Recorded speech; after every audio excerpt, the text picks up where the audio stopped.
আজকে আমি কাজের ক্ষেত্রে এক জায়গায় এসে প্রাকৃতির অপূর্ব সুন্দর দৃশ্য আমার চোখে পড়ল। তাই তোমাদের সকলের মধ্যে আমি সেটা শেয়ার করছি। সূর্যটা কত সুন্দর লাগছে, আকাশ, পাহাড়।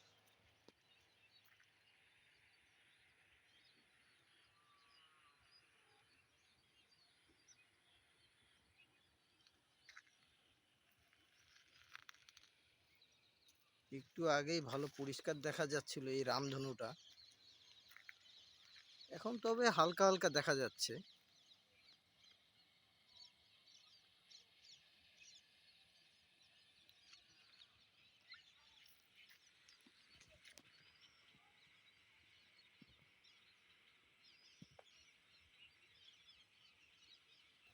অপূর্ব দৃশ্য প্রাকৃতিক।